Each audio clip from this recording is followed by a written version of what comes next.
नमस्कार, आप देख रहे हैं पंजाब केसरी टीवी और समय है ट्राई सिटी अपडेट का। सबसे पहले खास खबरों पर एक नजर। पीजीआई में सोमवार से शुरू होगी ओपीडी, तैयारियों को दिया गया अंतिम रूप। मल्टी लेवल पार्किंग होगी वेटिंग एरिया, स्क्रीनिंग के बाद बुलाया जाएगा मरीजों को।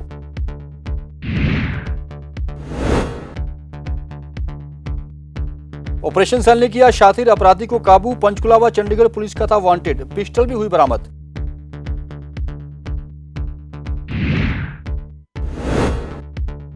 और नगर निगम में भ्रष्टाचार का अड्डा, अफसरों से मिल भाजपा व कांग्रेस लूट रही जनता को, आम आदमी पार्टी ने लगाए संगीन आरोप। और अब खबरें विस्तार से। पीजीआई में 8 महीने बाद सोमवार से ओपीडी शुरू होने जा रही है, जिसके लिए पीजीआई प्रशासन ने कमर कस ली है। पूरी तैयारियां कर ली गई हैं। पीजीआई ओपीडी के बाहर बनी मल्टी लेवल पार्किंग को वेटिंग जोन बनाया गया है, जहां आने वाले मरीजों की पहले स्क्रीनिंग होगी, उसके बाद उन्हें कंप्यूटर में वेटिंग के हिसाब से ओपीडी में भेजा जाएगा। और क्या क्या तैयारियां की हैं, आज देखते हैं भागवत सिंह की इस रिपोर्ट में।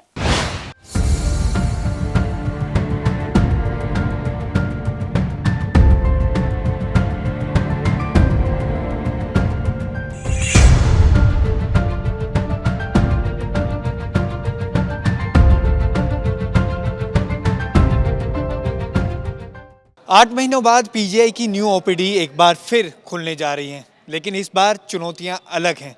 पहले यहां पर 10,000 के करीब पेशेंट रोज़ाना आते थे, लेकिन इस बार इसकी लिमिट बहुत ही कम कर दी है। ऐसा करना भी पड़ा है कोरोना काल करके। हमारे साथ है ओपीडी के इंचार्ज, इसको लेकर पूरी तैयारियां कर रहे हैं, देख रहे हैं ओपीडी में। सर, इस बार जो ओपीडी खोली गई है, 8 महीनों बाद खोली गई है, किस तरह के चैलेंजेस हैं? जी, कोविड जो बीमारी चल रही है अभी दुनिया में ख़त्म नहीं हुई है। यूरोपियन कंट्रीज़ में, अमेरिका में अब सेकेंड वेव आ रहा है, और अगर हमने डिसिप्लिन से काम नहीं किया तो इंडिया में भी आएगा। तो इस फेस में सारी पॉपुलेशन के लिए बहुत बहुत ज़रूरी है कि हमें एक्सेप्ट करना पड़ेगा कि ये न्यू नॉर्मल के हिसाब से चलना पड़ेगा। पुराने तरीके से हम नहीं चल सकते। इसीलिए अब जो ओपीडी खोली है, इसमें हमने कुछ रूल्स रेगुलेशंस बनाए हैं ताकि नंबर्स ऑफ पेशेंट्स कम हो। बिकॉज ये सारे पेशेंट्स जो आते हैं यहाँ पे ऑलरेडी बीमार होते हैं। कोई डायबिटीज़ है, कोई ब्लड प्रेशर है, किसी को और कोई बीमारी है। इनको अगर कोविड हो जाता है तो बहुत ज़्यादा नुकसान हो सकता है। इसीलिए हमने जो रखा है कि टेली कंसल्टेशन जो हमने शुरू किया था 4-5 महीने पहले, that will be the first point of contact. वही सिस्टम चलना है। आपका अगर ट्रीटमेंट टेली कंसल्टेशन से हो जाता है तो दोनों के लिए अच्छा है, डॉक्टर्स के लिए भी अच्छा है, आपके लिए भी अच्छा है। अगर डॉक्टर को लगता है कि आपको बुलाना ज़रूरी है तो वो आपको कार्ड पे लिख के दे देगा कि आपका इस टाइम पे अपॉइंटमेंट है, इस दिन पे, उसके हिसाब से ही आपने आना है। तो पीजीआई की तरफ से यही रिक्वेस्ट है कि प्लीज़ अपॉइंटमेंट लेकर ही आएँ। बिना अपॉइंटमेंट के आपको एंटरटेन नहीं कर पाएगी PGI, because this will create a risk for the entire population. लेकिन सर, जैसे मरीजों की बात करें, करीब 50 मरीज़ की अनुमति मिली है कि 50 मरीज़ पर डे आ पाएंगे, तो उसको किस तरह से आप करेंगे? वो 50 मरीज़ कैसे आ सकते हैं? 50 मरीज़ पर डिपार्टमेंट है। जैसे फॉर एग्जांपल अगर यही ओपीडी न्यू ओपीडी देखा जाए तो यहाँ एक दिन में 15 डिपार्टमेंट चलते हैं, तो फिर 50 पेशेंट्स पर डिपार्टमेंट। तो हमने जो अपना कंप्यूटर सेक्शन है वो चेंजेस कर रहा है यहाँ पे। जैसे आज हमारा जो कंप्यूटर सिस्टम है, हॉस्पिटल इन्फॉर्मेशन सिस्टम, उसमें हमने चेंजेस कर रहे हैं, जहाँ पे डे और आर्ली स्लॉट्स उसके हिसाब से पेशेंट को अपॉइंटमेंट दिया जाएगा। जैसे डॉक्टर ने लिख दिया कि इसे मंडे को बुलाना है, तो मंडे को 9 to 10, 10 to 11 ऐसे करके पेशेंट को एसएमएस चला जाएगा कि आपके इस टाइम पे इस दिन अपॉइंटमेंट है, आपको उस वक्त आना है, एक अटेंडेंट के साथ ही प्लीज़ आना है। और आके अब आपने पहले सीधे ओपीडी में नहीं आना, एक नया ओपीडी वेटिंग एरिया बना है। जो पहले पार्किंग हुआ करता था उसका फर्स्ट फ्लोर हमने वेटिंग एरिया बना दिया। तो सारे पेशेंट्स अपने टाइम के हिसाब से उस वेटिंग एरिया में आएंगे। वहाँ से 10-10 करके हमने पेशेंट्स को छोड़ना है न्यू ओपीडी में। हर ओपीडी के 10-10 पेशेंट। सो अगर 15 डिपार्टमेंट चल रहे हैं तो एक टाइम पर 150 पेशेंट और उनके अटेंडेंट 300 लोग अंदर जाएंगे। तो ये ही हमें फॉलो करना है कि बाय अपॉइंटमेंट जिस वक्त आपका टाइम है, एक अटेंडेंट के साथ आप प्लीज़ सीधे होल्डिंग एरिया में आएँ। सर, अभी हम एंट्री पॉइंट पे ही खड़े हैं। आपने एक वोटिंग हॉल की बात बता दी। एक ये एंट्री पे पूरी बैरिकेडिंग एक टाइप से की हुई है, सिक्योरिटी गार्ड तैनात रहेंगे, स्क्रीनिंग करके ही अंदर भेजा जाएगा ओपीडी के। जो वेटिंग एरिया में है, पेशेंट डिपार्टमेंट वाइज वहाँ रुकेगा। वहाँ रिसेप्शन बनाया गया है, वॉशरूम बनाया गया है, सब कुछ बना दिया गया है। जो ओपीडी की नर्स है, हर नर्स वहाँ पे फ़ोन करेगी कि हमारे 10 पेशेंट्स को भेज दो, तो उनके 10 पेशेंट्स को वहाँ से भेजा जाएगा। ठीक है। जब वो पेशेंट यहाँ पर आएगा, यहाँ सिक्योरिटी उसका चेक करेगी अपॉइंटमेंट, और यहाँ से अंदर जाएंगे। वो जो सामने एरिया देख रहे हैं, आ जाओ, वो जो सामने एरिया है ना, जहाँ वो स्टिकर्स लगे हुए हैं स्टैंडिंग के लिए, वो स्क्रीनिंग कम रजिस्ट्रेशन एरिया है। वहाँ रजिस्ट्रेशन कार्ड आपका जो पहले से बना हुआ है वो आपको मिल जाएगा। बगल में स्क्रीनिंग के लिए कम्युनिटी मेडिसिन के डॉक्टर और नर्सेस बैठे होंगे, वो आपको स्क्रीनिंग करेंगे। अगर सिम्टम्स लगते हैं तो एक रेड स्टैम्प है, स्क्रीन पॉजिटिव, वो स्टैम्प लगाया जाएगा। अगर नहीं है तो ग्रीन स्टैम्प है, स्क्रीन नेगेटिव, तो वो कार्ड पे लगा दिया जाएगा। वो कार्ड लेके पेशेंट अंदर जाएगा, तो अंदर का सिक्योरिटी गार्ड चेक करेगा। ग्रीन है तो पेशेंट अंदर जाएगा, अगर रेड है तो पेशेंट को EMOPD इमरजेंसी में भेजा जाएगा टेस्टिंग के लिए। डॉक्टर नवीन जी, जैसे टेली कंसल्टेंसी के थ्रू सारा कुछ हो रहा है रजिस्ट्रेशन, टेली कंसल्टेंसी में बहुत प्रॉब्लम आ रही है लोगों को। एक तो कॉलिंग नंबर बहुत बिजी जाता है, तो उसको कैसे सॉर्ट आउट कर रहे हैं कि लोग कैसे रजिस्टर कर सकें, क्योंकि आम लोग उस पर रजिस्टर नहीं कर पा रहे हैं। देखो, इस वक्त जो हमने टेली कंसल्टेशन के नंबर लाइन्स हैं, हमने पहले 9 से शुरू किए थे OPD में, अब वो यहाँ 21 लाइन्स चल रहे हैं। जो एक नंबर है 275599991, वो एक नंबर नहीं है, वो जो एक नंबर है 275599991, उस पर 21 लाइन्स चलते हैं, ठीक है। That is not one single number, but obviously इतने ज़्यादा नंबर्स हैं तो एंगेज तो होंगे ही। बट इसके लिए भी हमने नेक्स्ट स्टेप सोचा है कि हम, जैसे टिकट बुकिंग होती है ऑनलाइन सिस्टम, नेक्स्ट फेज़ में हम ऑनलाइन अपॉइंटमेंट के लिए शुरू करेंगे। तो फर्स्ट फेज़ में हमने ऐसे ही रखा है, ये फेज़ अगर सक्सेसफुल हुआ, नेक्स्ट फेज़ में हमने ऑनलाइन शुरू कर दें, ताकि आपके अपॉइंटमेंट आज, कल, नेक्स्ट वीक, जब भी आपके अपॉइंटमेंट है, ऑनलाइन उसको ले लें, आपको फ़ोन लगाने की ज़रूरत नहीं पड़ेगी। डॉक्टर नवीन, उन सभी लोगों से आप क्या कहना चाहेंगे जो व्यूअर्स ये देख रहे हैं, जो इलाज के लिए PGI आते हैं, उनसे क्या अपील करना चाहेंगे? मैं यही अपील करना चाहूँगा कि कोविड अभी ख़त्म हुआ नहीं है। जो हेल्थ केयर वर्कर्स हैं, ये तो हमारा जॉब है, हमने यहाँ आना है, बट आप अवॉइड कर सकते हैं। आपको टेली कंसल्टेशन हमने इसीलिए शुरू किया है, आप पहले टेली कंसल्टेशन से लीजिए। अगर फिर डॉक्टर को लगता है कि आपको जाने की ज़रूरत है तो आपको बुला लेंगे, बट आप ऐसे ही आओगे, you will put yourself at risk. आप अपनी फैमिली को रिस्क पे डालोगे, आप कम्युनिटी को रिस्क पे डालोगे। अगर हमें कोविड के इस वॉर से जीतना है तो हमें डिसिप्लिन से रहना पड़ेगा, अदरवाइज ये लिंगर होते रहेगा एंड वी विल ओनली सफ़र। तो 2 नवंबर से न्यू OPD PGI की शुरू हो रही है। इसको लेकर पूरी बात OPD इंचार्ज डॉक्टर नवीन ने बताई है। इस पे एक खास बात वो कह रहे हैं कि खास ध्यान इस बात का रखा जाए, जो भी मरीज आए टेली कंसल्टेंसी के थ्रू सबसे पहले अपने आप को रजिस्टर कराए, और उसके बाद अगर ना वो दूसरों की जान जोखिम में डाले, और खुद देख के पूरा एक परहेज रखकर पूरे क्राइटेरिया को फॉलो करके ही PGI की न्यू OPD में आए। कैमरामैन अमनदीप के साथ भगवत सिंह, पंजाब केसरी, जगबानी TV, चंडीगढ़। चंडीगढ़ पुलिस के ऑपरेशन सेल ने हत्या, रेप और डकैती के मामले में हरियाणा और चंडीगढ़ पुलिस के वांटेड एक शख्स को गिरफ्तार किया है, जिसके पास से एक पिस्टल भी बरामद हुई है और जिंदा कारतूस भी। इस पर कई संगीन मामले दर्ज हैं। चंडीगढ़ ऑपरेशन सेल ने पंचकूला व बलौंगी मर्डर केस में साथी और चंडीगढ़ सेक्टर 36 थाना में दर्ज 2 केसों में फरार हुए वांटेड अपराधी को ऑपरेशन सेल की टीम ने दबोच लिया है। इंस्पेक्टर रंजीत सिंह की अगुवाई में काम कर रही टीम ने एक पिस्टल व 2 जिंदा कारतूस के साथ सेक्टर 26 में नाके के दौरान बोटेनिकल गार्डन रोड मुल्लापुर के पास अपराधी को पकड़ा। पुलिस का दावा है कि आरोपी से पुलिस रिमांड के दौरान और भी कई खुलासे होंगे। आरोपी की पहचान बलवंत के रूप में हुई है, जो EWS कॉलोनी में रहता है।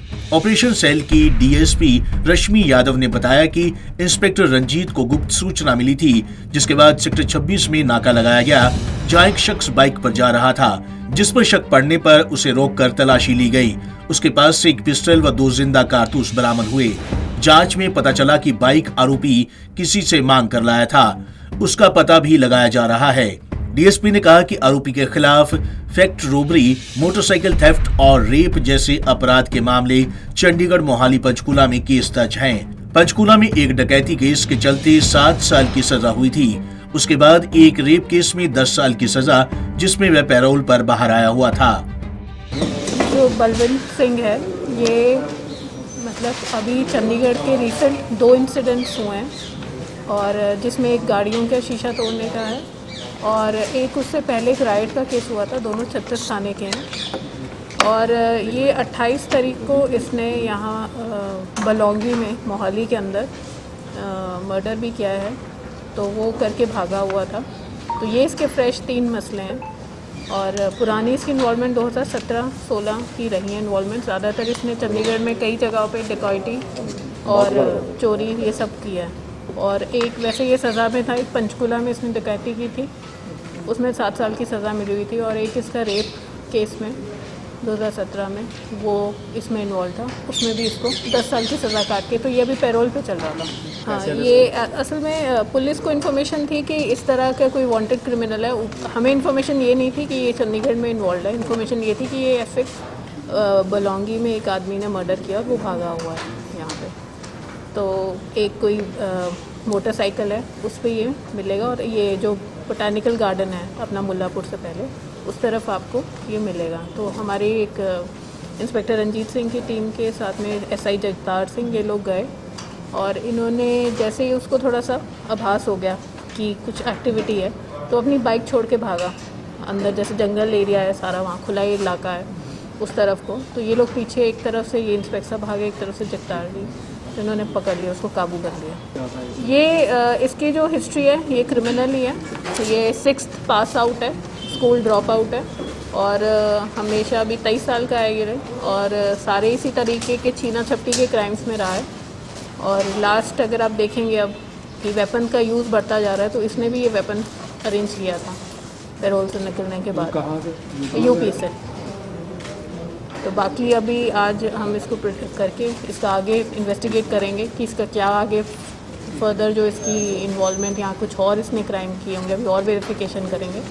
ये भी रिजल्ट है, अभी इसको हमने अप्लाई करना है। अभी तक तो ऐसा कुछ सामने नहीं आया गैंग्स से, बट ये है कि ये खुद ही इसके 3-4 कुछ एक्म्प्लिसेस तो हैं इसके, जो अभी तक हमें कुछ आइडिया हुआ है। तो आगे फर्दर इन्वेस्टिगेशन करेंगे तो आगे लगेंगे। बहरहाल आरोपी को रविवार के दिन कोर्ट में पेश किया जाएगा। पुलिस अब उससे ये जानने में लगी है कि कौन कौन से लोग इसमें शामिल हैं, ताकि सभी को सलाखों के पीछे भेजा जा सके। पंजाब केसरी टीवी चंडीगढ़ के लिए कुलदीप कुमार की रिपोर्ट। खरड़ इलाके में काम करने वाले किन्नरों ने आरोप लगाया है कि उनके इलाके में घुसकर कुछ अन्य किन्नरों ने उन पर हमला कर दिया, जिसकी शिकायत पुलिस को 4 दिन पहले की गई थी, लेकिन पुलिस ने मिलीभगत कर कोई कार्रवाई नहीं की। इन किन्नरों ने आरोप लगाया है कि पुलिस इस मामले को दबाना चाहती है। उन्होंने इस मामले की CBI से जांच की मांग भी की है और चेतावनी दी है कि अगर उन्हें न्याय नहीं मिला तो वो पुलिस स्टेशन का घेराव भी करेंगे।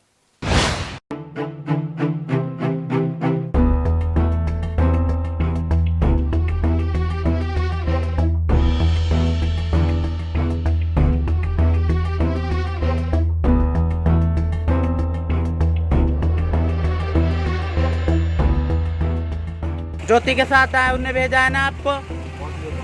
सनियन किले में भी, शिवालिक सिटी में भी गड्डी थी ना तुम्हारी, हमें मारने के लिए। मुंह हटा पहले, ये पहले ही हटा कि तो आए। तुम शिवालिक में भी मेरे पीछे गाड़ी लगाई थी, तुमने शिवालिक में भी पीछे लगाई थी गड्डी इन्होंने मेरे। कोरोना वायरस नहीं, मुंह खोल वीर, मुंह खोल, एक हटा पहले।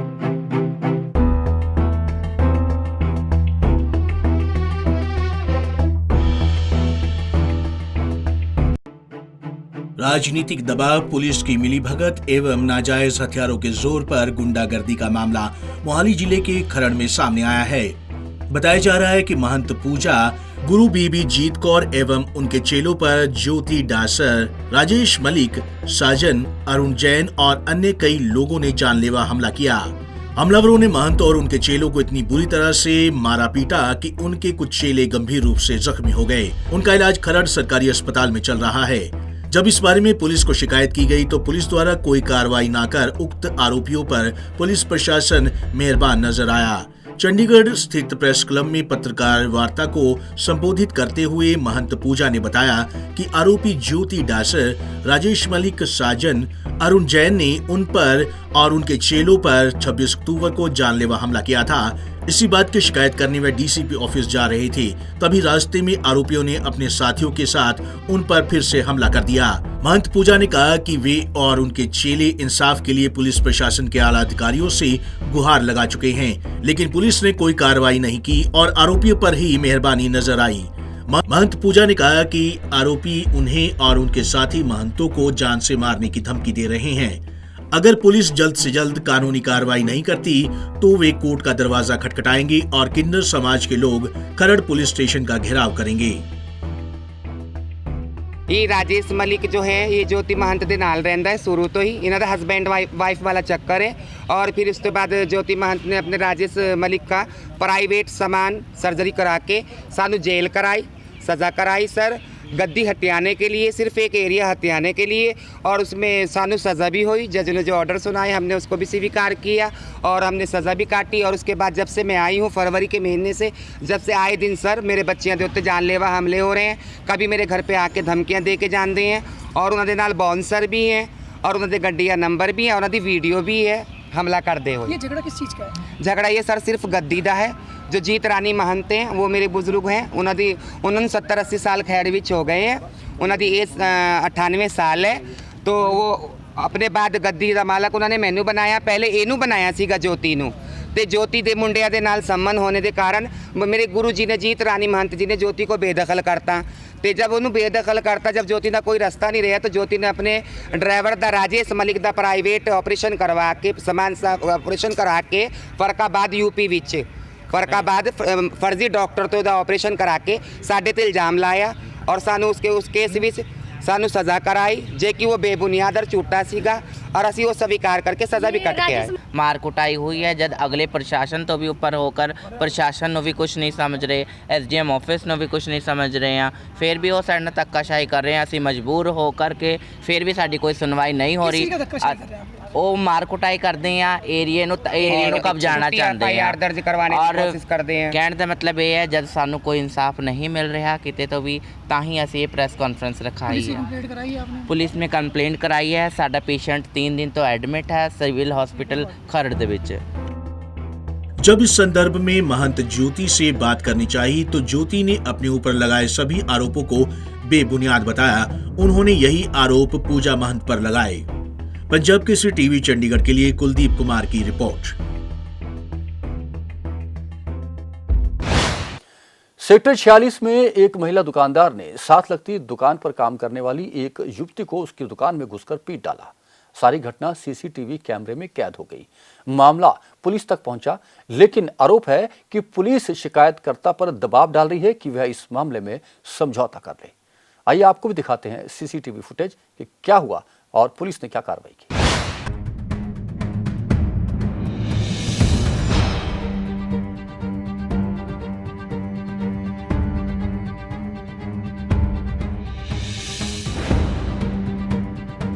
द सिटी ब्यूटीफुल चंडीगढ़ में आए दिन हाथापाई, मारपीट, सड़क हादसे, हत्या और गोली चलने जैसी घटनाएं देखने और सुनने को मिल रही हैं। ऐसा ही एक मारपीट का मामला सेक्टर 46 में सामने आया है, जहां पर एक महिला दुकानदार ने अपने पड़ोसी दुकानदार की युवती के साथ गाली गलौज करने लगी। इतना ही नहीं, पड़ोसी महिला उनकी दुकान में घुसी और वहां बैठी युवती को बुरी तरह से पीटना शुरू कर दिया। लोगों ने बीच बचाव भी किया और इसकी सूचना पुलिस को भी दी गई। मौके पर पहुंची पुलिस ने युवती का मेडिकल भी करवाया। हालांकि मारपीट की सारी घटना दुकान के बाहर लगे सीसीटीवी कैमरे में कैद हो गई। युवती ने इसकी शिकायत और सीसीटीवी फुटेज थाना पुलिस को भी दी है। पीड़ित महिला मोहाली फेस 9 निवासी गुरमीत कौर ने पुलिस पर संगीन आरोप लगाए कि पुलिस उनकी शिकायत पर भी कोई कार्रवाई नहीं कर रही, जबकि उन्हें समझौता करने के लिए दबाव बनाया जा रहा है। मेरे साथ एक बर्गर पॉइंट वाली शॉप है जिसके ऑनर कोमल और उसके ब्रदर हैं। वो मुझे रोज रोज टॉर्चर करते हैं, पानी फेंकते हैं और धमकी देते हैं कि मैं तुझे मार दूंगी और गंदी गंदी गालियां देते हैं, कमेंट्स पास करते हैं, जिस वजह से मैंने बहुत इग्नोर किया। बट फिर मैंने उन्हें प्यार से बोला कि भी ऐसे गालियां मत दो, तो फिर उसके बाद उसने मेरे साथ मिसबिहेव किया। कल तो उसने मुझे बेवजह शॉप में एंटर होके मारा, जिस वजह से मुझे बहुत चोटें आई मेरे सिर में, मेरे एल्बो पे। और उसकी सीसीटीवी फुटेज मेरे पास रिकॉर्ड है। जो उस रिकॉर्डिंग को लेके मैं पुलिस स्टेशन गई थी और पुलिस स्टेशन में भी उस सीसीटीवी फुटेज के होते हुए भी मेरे मेरे लिए कोई कार्रवाई नहीं हुई। उस सीसीटीवी फुटेज को दिखाने के बाद भी पुलिस ने मुझ पे सिर्फ कॉम्प्रोमाइज़ करने का दबाव डाला, जिसके लिए मैं कॉम्प्रोमाइज़ नहीं चाहती, मुझे जस्टिस चाहिए। हैरानी की बात तो ये है कि यूं तो वी केयर फॉर यू कहलाने वाली पुलिस महिलाओं की सुरक्षा के तमाम दावे करती है, लेकिन जमीनी हकीकत कुछ और ही है। बहरहाल अब देखना होगा कि पीड़ित युवती को कब तक इंसाफ मिलता है। पंजाब केसरी टीवी चंडीगढ़ के लिए कुलदीप कुमार की रिपोर्ट।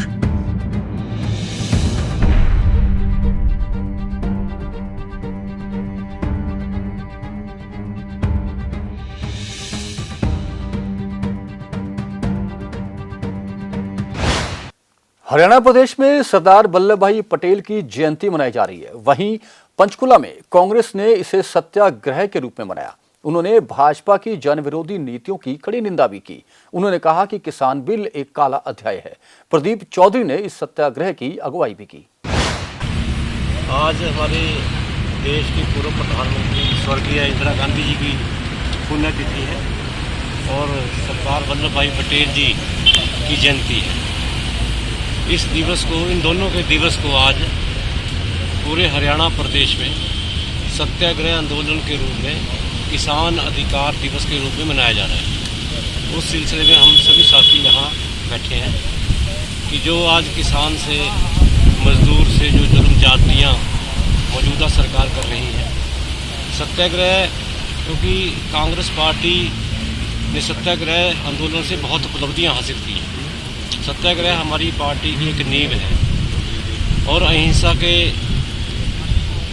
चलते हुए देश को जहां कांग्रेस पार्टी ने आज़ाद कराने का काम किया, बहुत आंदोलन सत्याग्रह के आंदोलन करके बहुत उपलब्धियां हासिल करने का काम किया। आज के जो मौजूदा हालात हैं, आज देश प्रदेश में हर वर्ग, किसान से लेकर मजदूर, कर्मचारी, व्यापारी, हर वर्ग आज इस सरकार से परेशान है। आर्थिक बेहाली है, आज मंदी का दौर है, बेरोजगारी लगातार बढ़ती जा रही है। जो किसान इस देश का अन्नदाता है, जो बड़ी मेहनत करके, चाहे सर्दी की रात हो, चाहे तपती लू की बात हो, जो इस अन्न पैदा करके पूरे देश के लोगों को अन्न देने का काम करता है, उस किसान को आज बर्बाद करने पर यह सरकार तुली हुई है। और उसके साथ साथ किसान अगर बर्बाद होता है तो उसके साथ जुड़े बहुत से लोग, चाहे वो आड़ती है, चाहे छोटे दुकानदार हैं, मजदूर हैं, वो सभी प्रभावित होते हैं। मुख्यमंत्री हों, चाहे इस प्रदेश की जो भाजपा जजपा सरकार है, आज बार बार इनको प्रधानमंत्री तक को यह सफाई देनी पड़ रही है कि हम एसपी नहीं बंद करेंगे, न्यूनतम जो मूल्य है वह लागू रहेगा। लेकिन इतनी सफाई देने की आज क्या जरूरत पड़ी? जो ये अध्यादेश लेकर आए थे 3, उसी में एमएसपी का जिक्र कर देते कि अगर एमएसपी से कम कोई खरीदेगा तो उसको सज़ा होगी। इसलिए आज इनको सफाइयाँ देनी पड़ रही हैं। आज बुरा हाल है, आज फसलें पड़ी हैं मंडी में, कहीं उनकी पेमेंट नहीं हो रही, लोगों को भड़काया नहीं जाता, लोग आज खुद परेशान हैं। पंजाब हरियाणा 2 स्टेट ऐसी हैं जहां पूरे देश में जो जितने भी उनके दाने होते हैं, चाहे गेहूं है, चाहे धान है, चाहे कोई भी है, एमएसपी पर सरकारी खरीदती आई है। देखिए, आज इस शुभ दिन के ऊपर, जिस दिन वल्लभ भाई पटेल जी की जयंती है, और साथ में एक दुख भी है कि हमने आज ही के दिन इंदिरा जी को खोया था, उनकी गोली मारकर हत्या कर दी गई थी। तो आज उन्हीं की याद में ये आज आंदोलन हमने पूरे देश के अंदर आयोजित किया है, जिसके अंदर हम मांग कर रहे हैं कि जो किसान अपनी किसानी को लेकर आज दुखी है, जो पेट और पीठ एक कर हमारा पेट भरने का काम करता है, सरकार आज उनके ही पेट पे लात मारने का काम कर रही है। चाहे वो हरियाणा है, चाहे वो पंजाब है। पंजाब के सीएम कैप्टन अमरिंदर ने ऑलरेडी उनके हक के लिए कानून पास कर दिया, उसके ऊपर भी गवर्नर साइन करके राजी नहीं है। तो साफ नजर आ रहा है कि दूध की वाली बिल्ले बैठाकर ये सरकार जो है किसानों को मारने का काम कर रही है। कांग्रेस पार्टी हमेशा उनकी आवाज़ बुलंद करती आई है और आगे ही बुलंद करती रहेगी। और मैं ही मानती हूँ कि इंदिरा गांधी जी जो आयरन लेडी थी, जिस तरीके के डिसीजंस वो लिया करती थी, आज उनसे प्रेरित होकर इनको कम से कम उससे कुछ सीखना चाहिए। आम आदमी पार्टी ने चंडीगढ़ नगर निगम को भ्रष्टाचार का अड्डा बताते हुए कहा है कि भाजपा और कांग्रेस की अफसरों से सांठगांठ है और वे सभी मिलकर भ्रष्टाचार की दुकान चला रहे हैं।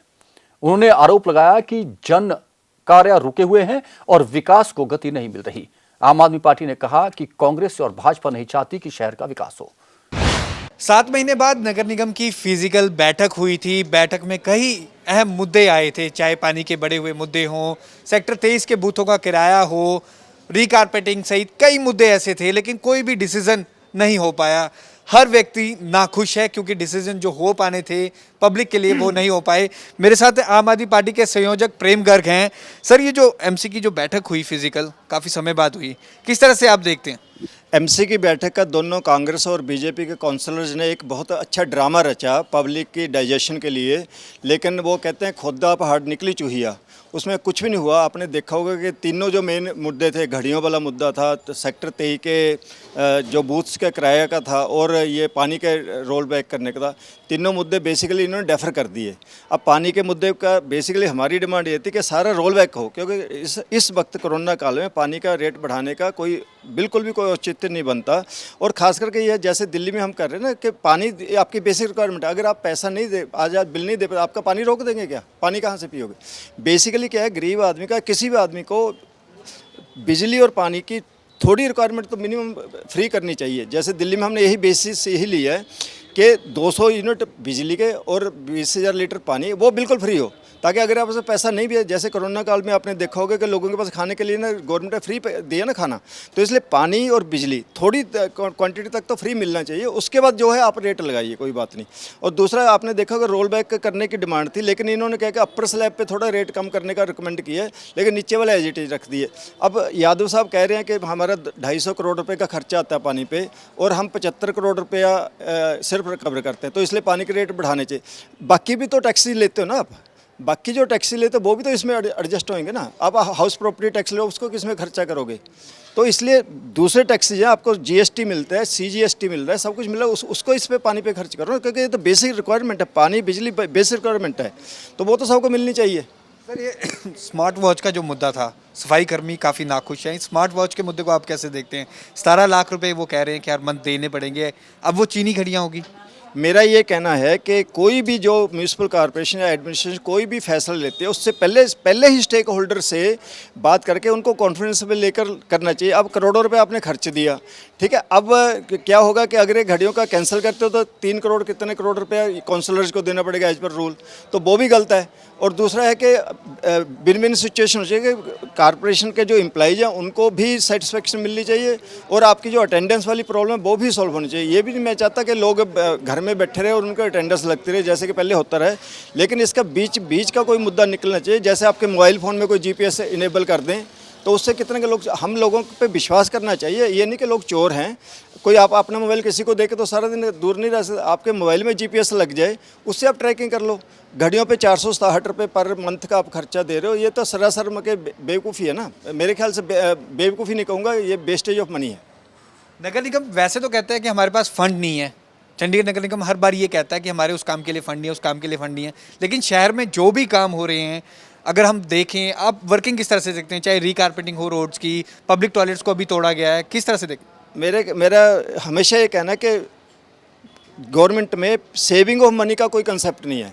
बेसिकली वेस्टेज ऑफ मनी तो बहुत करते हैं, लेकिन कहीं ये कोई भी अफसर ये नहीं सोचता कि हम पैसे को बचा कैसे सकते हैं। आपने देखा होगा कि सारी टॉयलेट्स तोड़ दी और बहुत अच्छी उसमें इवन ग्रेनाइट स्टोन लगा होता है, उसको तोड़ के दोबारा बनाने का क्या मतलब? इतनी कौन सी इमरजेंसी आ गई?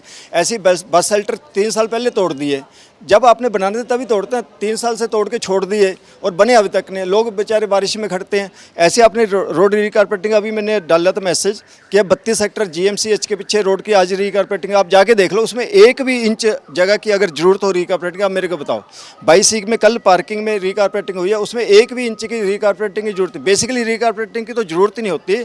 इसमें क्या था, आप स्टोन डस्ट को रिच बिटुमेन में डाल के उसकी अगर थोड़ी लेयर स्प्रे मार दो, उससे पिन होल जो या जो क्रैक्स होते हैं वो भर जाते हैं और जो रोड होते हैं बिल्कुल चमकने लग जाती है। अगर साल में एक बार स्प्रे मार दो, उससे 90% आपकी प्रॉब्लम सॉल्व हो जाती है। दूसरा मेरा ये कहना है कि आपके जो, अगर आपने नर्क का एक्सपीरियंस करना तो आप यूटी के किसी गाँव में जाकर रह के देख लो, बिना पाप की आप नर्क देख लो। लोगे, तो उसकी तरफ तो बिल्कुल भी ध्यान नहीं करते। आप जो गांव की रोड है या राम दरबार की मनी मैजर की रोड के लिए हम कितना क्लेश करते हैं, उसको तो आप ठीक नहीं करते। जो रोड जो ठीक है उसके ऊपर दोबारा से आप पैसे बोर्ड डाले जा रहे हो, रिकारपेट, उससे क्या होता है, लेवल ऊंचा होता जा रहा है। अब जब फ्लड पानी आएगा तो उससे फ्लडिंग होगी।